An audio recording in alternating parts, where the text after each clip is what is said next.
এটা মশারিতে ঢেকে দিব। তো তো কালকে তো আমার আমার 4টা গরু। আসসালামু আলাইকুম। তো আল্লাহর রহমতে আবার একটা সকাল পেলাম, আর সকালের কাজ এখন করতে হবে। তো কয়দিন ধরে বৃষ্টি হচ্ছিল, তো সেগুলো করা হয়নি। তো বৃষ্টির কারণে কালকে পরিষ্কার করা হয়নি। এতে ঠিকই মানে এখন মশা মাছি খুব মানে বেড়ে গেছে, মশা মাছি। তো এগুলো পরিষ্কার রাখতে হবে। তো আমার 4টা গরুর জন্য এই এতগুলা ছাড় দিলাম। তো আমার গরুগুলা দেখেন বাইরে যাওয়ার জন্য প্রস্তুত,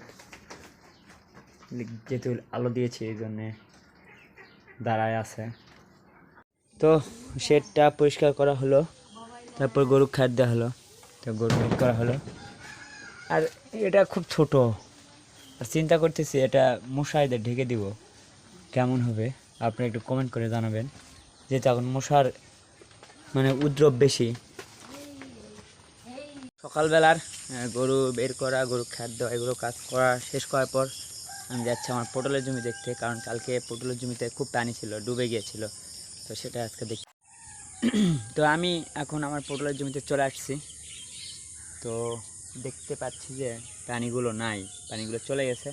তো আপনাদের তো কালকে এই জমির অবস্থা আপনাদের দেখাইছিলাম যে একটু বরাবর পানি হয়েছিল, আসলে পানিগুলো চলে যাচ্ছে, দেখতে পাচ্ছেন। যেগুলো মারা গেছে কারণ পানি উঠছিল ঘাসগুলো। তো ছোট পটলের জমিটা দেখা হয়ে গেল। এখন যাব মানে বীজতলা দেখতে, যে সেগুলোর কি অবস্থা, তারপর যাব। তো চলে আসলাম আমার সেই আমন ধানের বীজতলায়। তো আজকে দেখতে আসছি, কাল কয়েকদিন ধরে পানি হচ্ছিল, কালকেও আসছিলাম, তো আজকে আবার দেখতে আসলাম। তো এটা হচ্ছে আমার আমন ধানের বীজতলা, কারণ আমরা ভাদ্রা লাগাই না, প্রচুর বৃষ্টি হয়, যে বৃষ্টি হচ্ছে ভাদ্রার ধানগুলো বেশিরভাগই ডুবে যায়।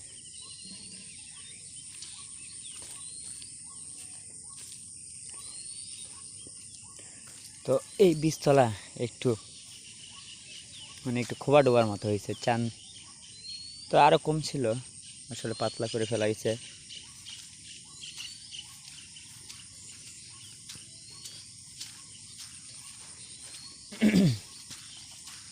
তো এটা হলো আতপ ধানের বীজতলা, এটা ভালো হয়েছে। আর এটা একটু মানে অন্যরকম হয়েছে। তো পাশে আরেকটা বীজতলা, আসলে বৃষ্টি হয়ে আমার মতে ভালোই হয়েছে, কারণ জমিগুলো পানি পাইছে, আর খুব খরা হয়েছিল। তো বীজতলাটা দেখা শেষ হলো। এখন যাব আমার আরেকটা পটলের জমি আছে যেখানে ঘাস লাগাইছিলাম, তো সেখানে যাব। তো এখন আমি এসেছি আমার বড় যে পটলের জমি সেটাতে আসছি, আর এর সামনে কিছু ঘাস লাগাইছিলাম, ঘাস সেটা দেখতে আসছি। তো 2 দিন ধরে বৃষ্টি হচ্ছিল, আর ঘাসে পানি জমে আছে, ঘাস পানি সহ্য করতে পারে না, পাশ পচে যায়। আর পটলও একই অবস্থা, পটলগুলাও পানি সহ্য করতে পারে না। তো আজকে পটলগুলো তোলা হয়েছে। তো পটলের দাম নেই এখন, কিছু করার নেই। তো ঘাসগুলো আজকে মনে হয় কাটা যাবে না, যদি কাটতে পারি তো কাটবো।